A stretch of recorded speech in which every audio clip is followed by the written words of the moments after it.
यहाँ पर एक क्वेश्चन है 25 number. The velocity time graph for a particle moving along x axis is shown in the figure. The corresponding position time is best represented by. तो velocity time graph दिया गया है और position time हमसे पूछा जा रहा है कि इन चारों में से पोजीशन टाइम कौन होगा। तो ये है मेरा वेलोसिटी टाइम ग्राफ, ठीक है। और हमसे पूछा जा रहा है कि इन चारों में से कौन सा पोजीशन टाइम ग्राफ है जो इससे जुड़ा हुआ है। इस वेलोसिटी टाइम ग्राफ का पोजीशन टाइम ग्राफ इन चारों में से कौन होगा। और हमें बताना है कि क्या ये सही ग्राफ है, ये पोजीशन टाइम ग्राफ इसी मोशन के लिए है क्या, इसी मोशन का है क्या।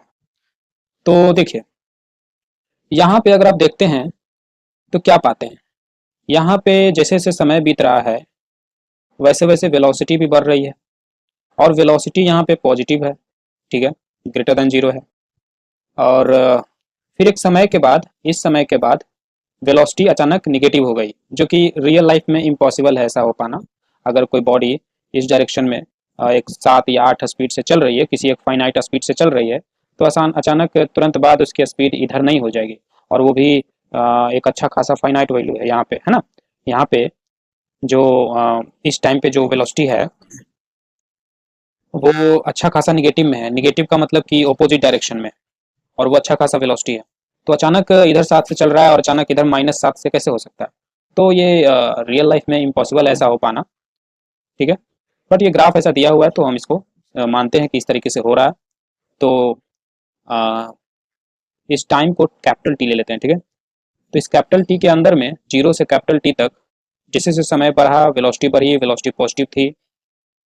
तो इस दौरान वेलोसिटी बढ़ रही थी और हमें पता है कि जब वेलोसिटी बढ़ेगी तो इसका मतलब पक्का एक्सेलरेशन होगा।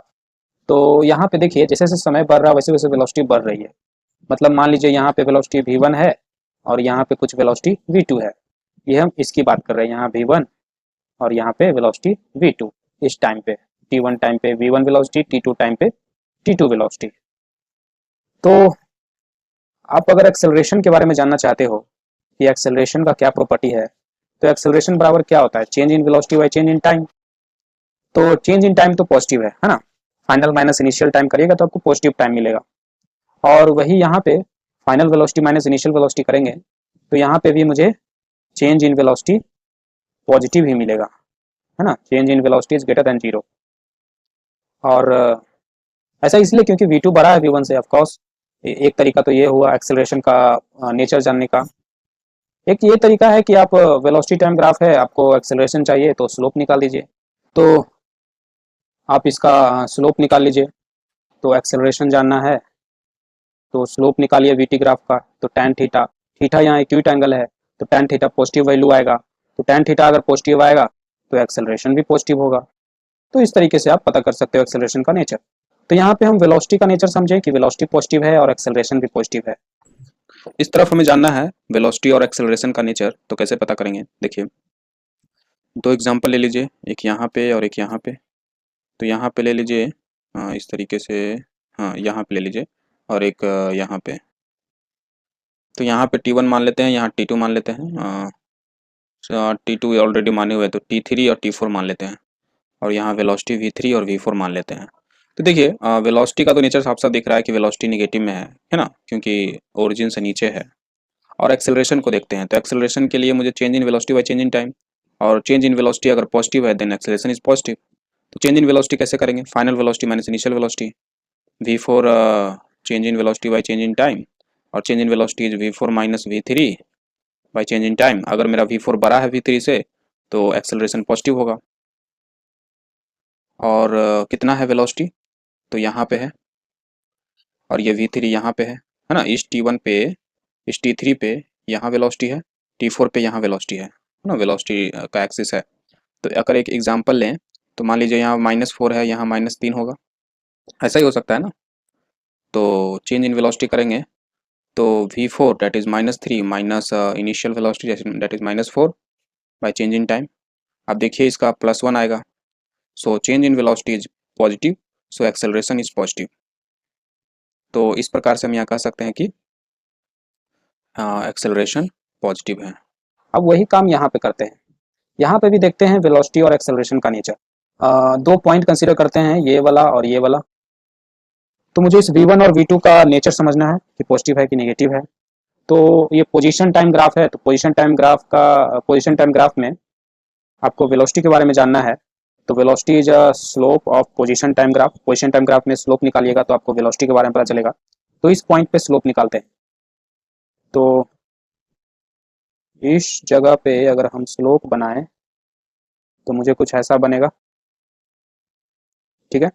तो ये है, मान लेते हैं θ1, ठीक है, ये θ1। और इस पोजीशन पे स्लोप बनाते हैं तो ये है θ2। तो v1 के बारे में जानना है तो tan θ1 निकाल लेते हैं, तो मुझे v1 निकल जाएगा, है ना। स्लोप एट दिस टाइम, θ1 θ2 दोनों एक्यूट एंगल है, तो v1 v2 दोनों पॉजिटिव होगा, ठीक है। तो यहाँ पे भी वेलोसिटी पॉजिटिव है और इस दौरान भी वेलोसिटी पॉजिटिव है। और अब एक्सेलरेशन के बारे में देखते हैं। तो एक्सेलरेशन क्या होता है? Change in velocity upon change in time. तो एक्सेलरेशन का हमें यहाँ ये देखना है कि पॉजिटिव है कि नेगेटिव है। तो चेंज इन टाइम तो पॉजिटिव ही होगा। चेंज इन वेलोसिटी को देखते हैं। तो चेंज इन वेलोसिटी क्या होगा? v2 minus v1। अगर v2 माइनस v1 मेरा पॉजिटिव है तो एक्सेलरेशन इज पॉजिटिव, और v2 माइनस v1 पॉजिटिव तब होगा जब v2 बड़ा होगा v1 से। तो यहाँ पे देखिए v2 में जब हम स्लोप निकालें तो tan θ2 यूज किए और θ2 इज ग्रेटर देन θ1। v1 वाले से जो स्लोप बन रहा है उसमें एंगल छोटा है, तो इसलिए v2 बड़ा होगा v1 से और इसलिए ये एक्सेलरेशन पॉजिटिव होगा। तो 0 से t और यहाँ पे भी 0 से t तक दोनों का नेचर सेम है। अब इस तरफ के लिए देखते हैं। तो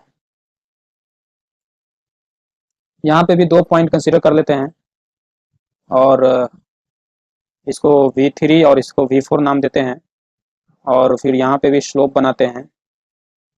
तो यहाँ पे ये तो v3, तो हमें जब v3 निकालना है तो हम यहाँ पे स्लोप निकालेंगे, और इस स्लोप में जो हम एंगल लेंगे वो एंटी क्लॉकवाइज जैसे पहले लेते थे इस तरीके से। तो ये मेरा θ3 और ये θ4। तो v3 निकालना है तो tan θ3 करेंगे और v4 में tan θ4। अब देखिए आप यहाँ पे देख सकते हैं θ4 इज ग्रेटर देन θ3, ओके। तो ये ऑब्ट्यूस एंगल है, यहाँ पे जो थीटा है θ3 एंड θ4 ऑब्ट्यूस एंगल है। तो जैसे कि 120 150 इस तरीके से। तो मुझे ये जानना है कि ऑब्ट्यूस एंगल होने पे जब एंगल बढ़ता है तो tan थीटा बढ़ता है कि नहीं बढ़ता है। tan थीटा इंक्रीज होने पे tan थीटा इंक्रीज होता है कि नहीं होता है जब थीटा ऑब्ट्यूस होता है। तो एक्यूट में तो हम लोग जानते हैं, तो ये कैसे पता करें? तो मुझे कंपेयर करना पड़ेगा। तो एक ले लेते हैं tan 150 90 प्लस 60, और एक लेते हैं tan 130 90 प्लस 120 90 प्लस 30। तो ये दो वैल्यू है। तो tan 90 प्लस 60 कितना होगा? इसको दो तरीके से सॉल्व कर सकते हैं, एक tan a प्लस बी का फॉर्मूला यूज करके, या tan a प्लस बी के जगह पे हम sin a प्लस बी पहले कैलकुलेट कर ले और फिर cos a प्लस बी कर लें और फिर दोनों को डिवाइड कर दें। तो ये दो तरीके हैं, तो हम यही वाला तरीका लेकर काम करते हैं। तो sin a प्लस बी कितना होता है? जैसे यहाँ पे 90 प्लस 60 है, तो sin 90 प्लस 60 कितना होता है? तो sin 90 इंटू कॉस 60, है ना, sin a प्लस बी। तो sin 90 इंटू कॉस 60, तो sin 90 हो जाएगा 1, cos 60 हो जाएगा 1/2, और फिर प्लस डाल के cos 90 इंटू साइन 60 और cos 90 0, तो यहीं तक हो गया। अब ये ऐसा ही काम cos के लिए करते हैं। cos 90 प्लस 60 निकालते हैं, तो cos 90 0 हो गया, फिर प्लस है तो माइनस साइन 90 इंटू साइन 60, तो साइन 60 हो जाएगा √3/2।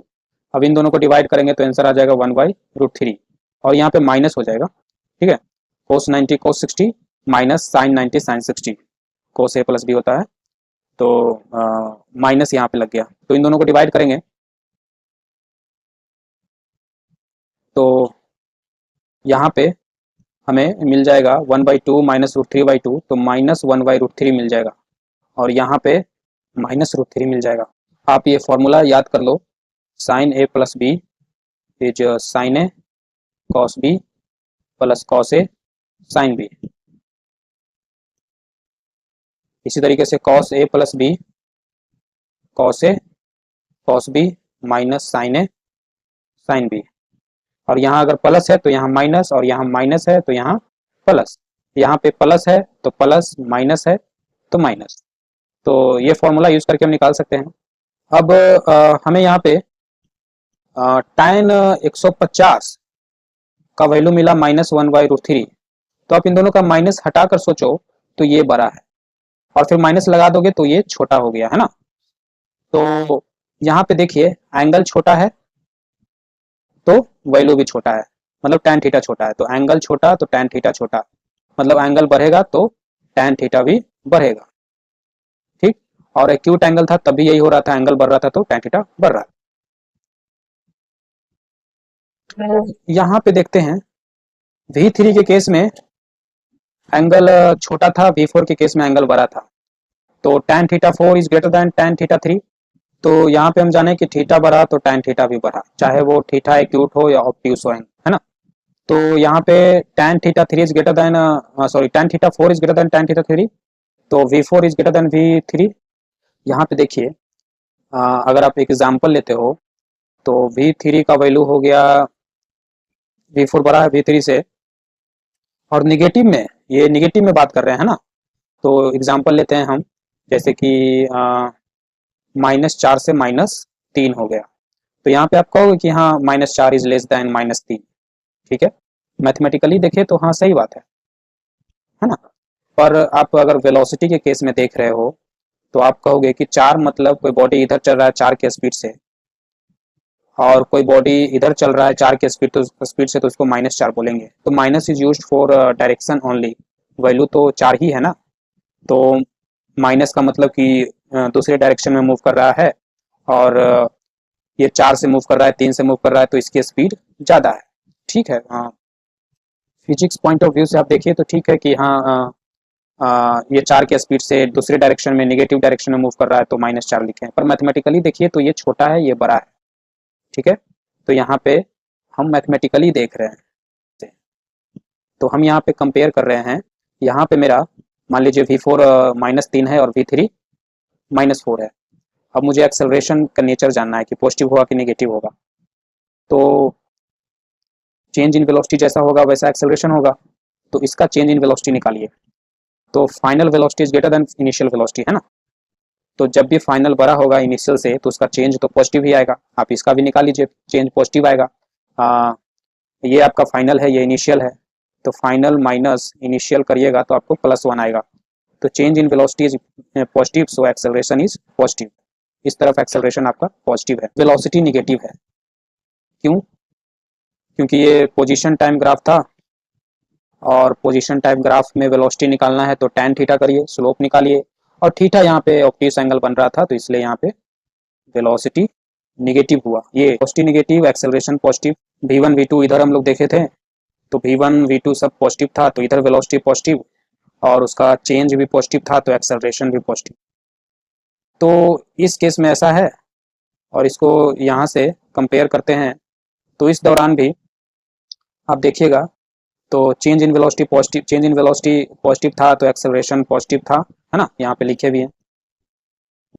तो एक्सेलरेशन पॉजिटिव था और वेलोसिटी भी पॉजिटिव, और इस दौरान वेलोसिटी निगेटिव साफ साफ दिख रहा है ना, निगेटिव में जा रहे हैं, बट एक्सेलरेशन यहाँ पॉजिटिव था। आप देखिए इसको इन दोनों में मिलाइए, जीरोसिटी, अगर ये दोनों सेम मोशन का ग्राफ है तो सेम सिचुएशन होना चाहिए, सेम नेचर होना चाहिए। तो टी से पहले यहाँ पे भी वेलोसिटी पॉजिटिव, एक्सेलरेशन पॉजिटिव, और यहाँ पे भी, और टी के बाद यहाँ पे भी जो सिचुएशन है वैसा ही यहाँ पे है, तो दोनों का नेचर यहाँ पे मिल रहा है। तो इस हिसाब से हम कह सकते हैं कि इस वेलोसिटी टाइम ग्राफ का पोजीशन टाइम ग्राफ ये हो सकता है। बचा हुआ और भी ग्राफ को चेक कर लेते हैं। नेक्स्ट ग्राफ को चेक करते हैं, तो देखते हैं यहाँ पे, तो यहाँ पे देखिए टाइम बढ़ रहा है तो पोजीशन बढ़ रहा है। तो यहाँ पे 2 पॉइंट ले लेते हैं, मान लेते हैं यहाँ पे वेलोसिटी v1 है और यहाँ पे v2। तो आप स्लोप निकालिए इस v1 के लिए तो दिस बाय दिस करिएगा, इस v2 के लिए स्लोप निकालिए तो दिस बाय दिस करिएगा। तो दोनों केस में स्लोप सेम आएगा। तो यहाँ पे v1 is equal to v2 है, क्योंकि आप साफ साफ देख सकते हो लीनियर स्ट्रेट लाइन है। तो इस केस में स्लोप यहाँ से यहाँ तक इस ड्यूरेशन में स्लोप सेम है, तो वेलोसिटी सेम होगा हर समय। तो वेलोसिटी सेम होगा तो एक्सेलरेशन तो 0 होगा, और यहाँ पे एक्सेलरेशन पॉजिटिव है, मतलब कुछ वैल्यू है।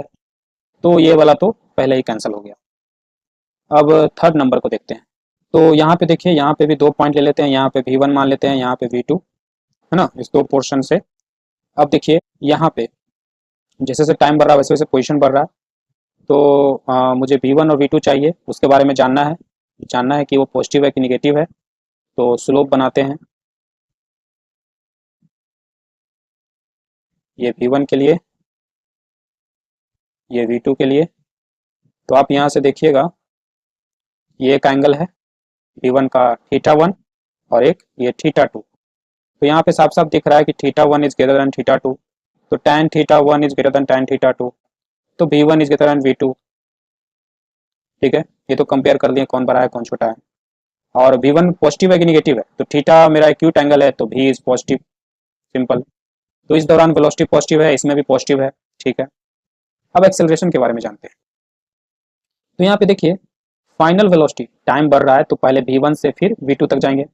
तो चेंज इन टाइम t1 से t2 देखेंगे, तो चेंज इन वेलोसिटी अगर निकालते हैं तो v2 माइनस v1 करेंगे, final velocity minus initial velocity, और फाइनल वेलोसिटी छोटा है तो चेंज इन वेलोसिटी निगेटिव आएगा। और एक्सेलरेशन बराबर होता है change in velocity upon change in time, तो वहाँ पे एक्सेलरेशन भी निगेटिव होगा। तो इस दौरान एक्सेलरेशन निगेटिव है और वेलोसिटी पॉजिटिव है, और यहाँ पे देखिए एक्सेलरेशन पॉजिटिव है। तो ये भी ग्राफ कैंसिल हो गया।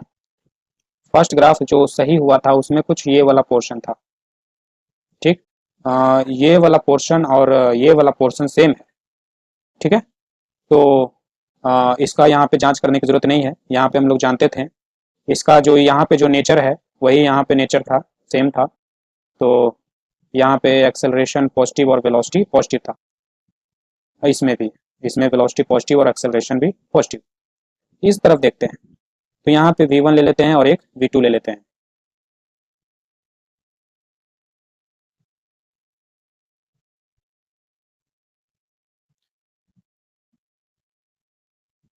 तो यहाँ पे 2 एंगल है कि ये और एक ये, इसको θ1 मान लेते हैं और इसको θ2। तो यहाँ पे साफ साफ दिख रहा है कि θ1 इज ग्रेटर देन θ2, तो tan θ1 is greater than tan θ2, तो v1 is greater than v2। तो change in velocity, final velocity minus initial velocity, v2 minus v1, और v1 फाइनल वेलोसिटी छोटा है ना यहाँ पे, तो चेंज इन वेलोसिटी निगेटिव आ जाएगा। तो इस दौरान चेंज इन वेलोसिटी निगेटिव आया तो एक्सेलरेशन भी निगेटिव होगा। तो यहाँ पे एक्सेलरेशन निगेटिव है, और देखिए थीटा जो है यहाँ पे ऑब्ट्यूस एंगल है, तो v1 वेलोसिटी भी निगेटिव होगा। तो वेलोसिटी इस दौरान निगेटिव है। अब कंपेयर करते हैं, तो वेलोसिटी यहाँ निगेटिव है, यहाँ पे भी निगेटिव है, एक्सेलरेशन पॉजिटिव है, यहाँ निगेटिव है, तो इसलिए ये कैंसिल हो गया। और ये हम लोग जानते भी हैं कि ये वाला सही है, तो ये जस्ट इसका उल्टा है, तो ये गलत होगा। नेक्स्ट क्वेश्चन यहाँ 26 नंबर है। The speed time graph for a body moving along a straight line is shown in figure. The average acceleration of body में बी। तो एक स्पीड टाइम ग्राफ दिया है, तो इस तरीके से ग्राफ दिया गया है, और इसमें पूछा जा रहा है एवरेज एक्सेलरेशन में बी।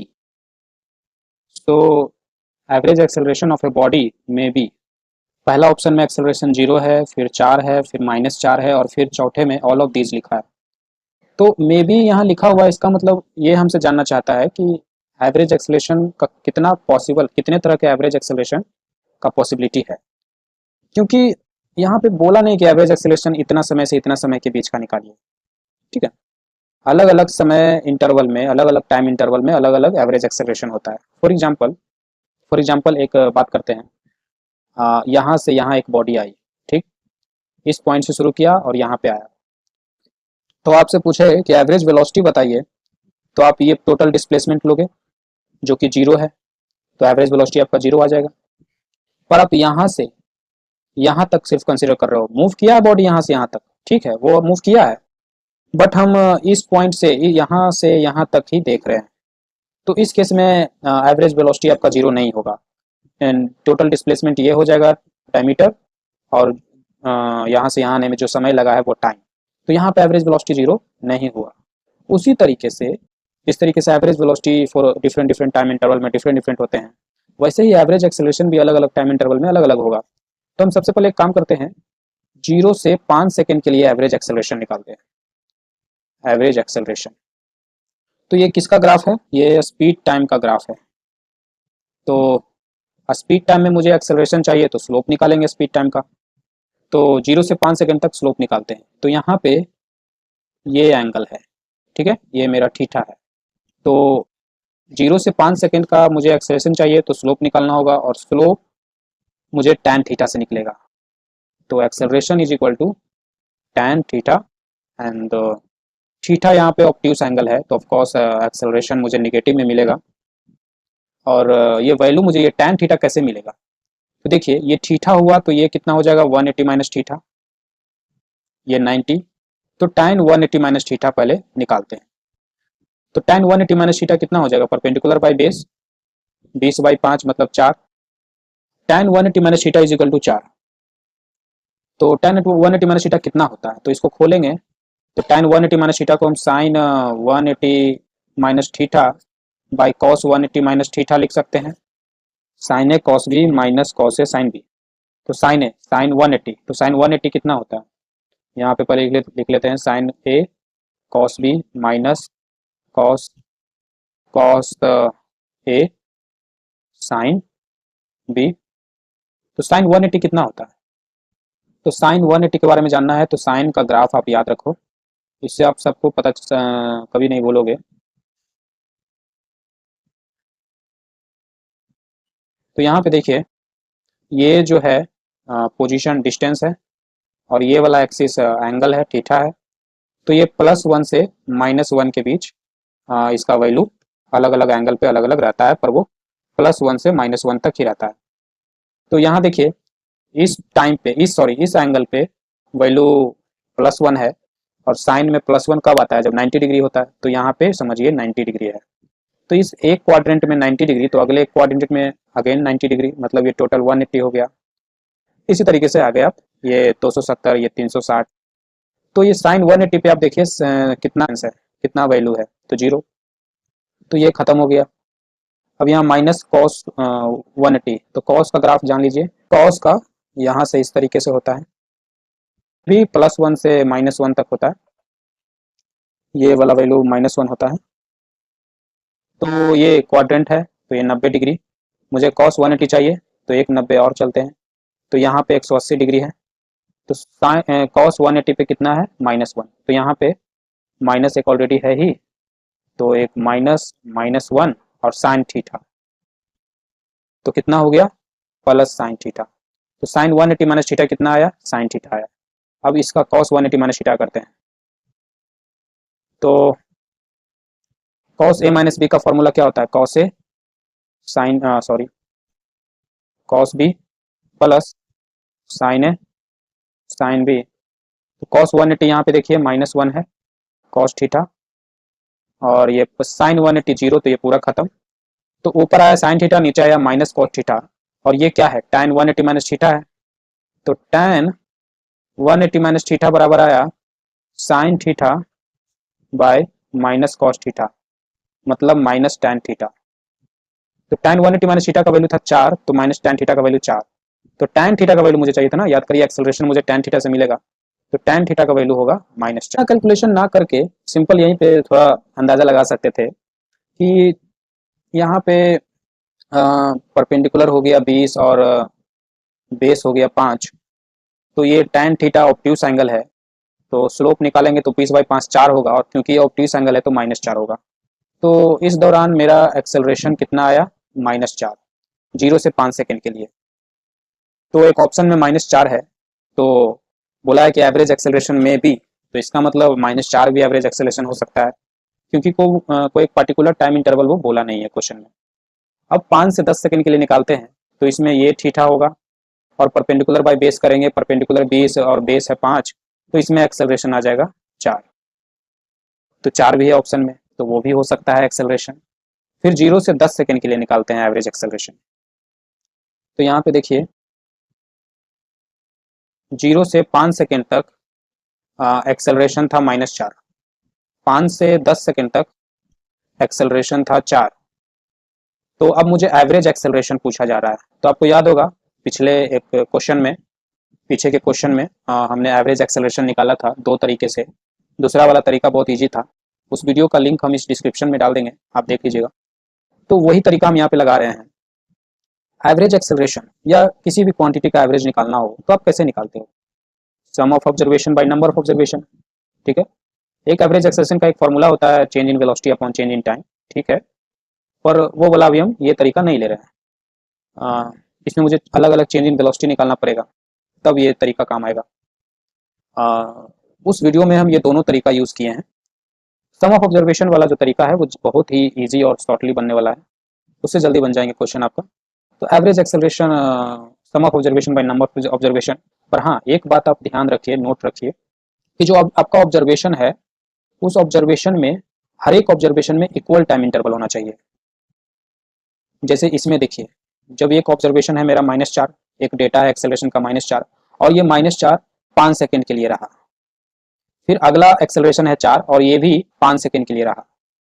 अब इस सिचुएशन में हम वो वाला काम कर सकते हैं, sum of observation by number of observation. 2 observation मेरा तो 2 से डिवाइड कर दिया।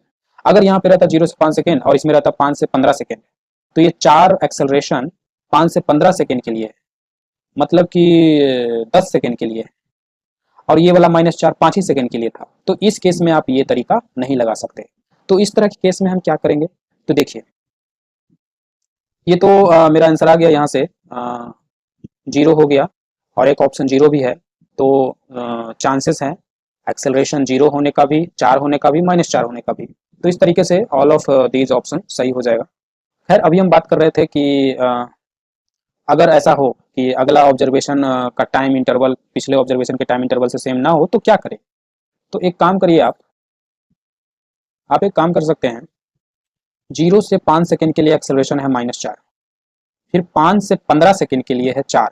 तो उसको हम ऐसे भी तो लिख सकते हैं कि 5 से 10 सेकेंड के लिए एक्सेलरेशन है 4, फिर 10 से 5 से 15 सेकेंड के लिए एक्सेलरेशन 4, ऐसे तो लिख सकते हैं। अब आप वो काम करिए, क्योंकि अब अलग अलग ऑब्जर्वेशन है और वो इक्वल टाइम इंटरवल में है। तो अब अपना काम करिए -4 + 4 + 4 बाय नंबर ऑफ ऑब्जर्वेशन। तो अब जो आपका वैल्यू आएगा वो सही होगा उस सिचुएशन में।